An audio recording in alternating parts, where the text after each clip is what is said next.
మీరు అరటిపండు గాని ఏదైనా తీసుకోవడానికి ఆహారం ఇచ్చారనుకోండి. సో, ఆవుకి ఎవరైతే గుర్తుంచుకోండి, ఆవుకి ఎవరైతే సరే ఏదైనా ఫుడ్ సమర్పించుకుంటారో, వాళ్ళ లోపల ఉన్న కర్మలన్నీ కరిగిపోతాయి. అందుకోసం పూర్వకాలంలో ఏమనంటారో చెప్పండి, సమస్త దేవతలు ఎందులో ఉండాయంటారో చెప్పండి, ఆవు. అందుకోసం మన ఆవుకు ఎంత ఇవ్వగలుగుతారో అంత ఇవ్వండి.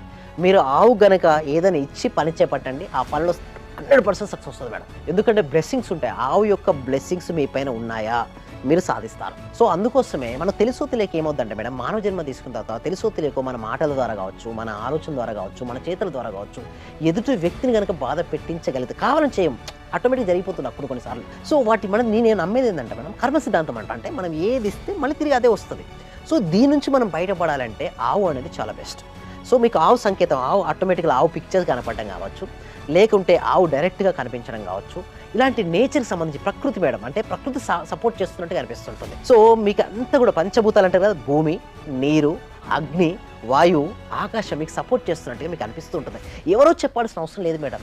మీకు తెలిసిపోతుంది. అన్నీ అనుకూలంగా మారిపోతుంటాయి. సో, ఎప్పుడైతే ఆ విధంగా మీకు మీరు అనొచ్చు, మరి అప్పుడేం చేయాలి? మీకు తెలియకుండానే యాంజెల్ నెంబర్స్ కూడా కనపడుతుంటాయి. లైక్ 111 నెంబర్ ఎక్కువ కనపడడం, లైక్ 888 కనపడడం,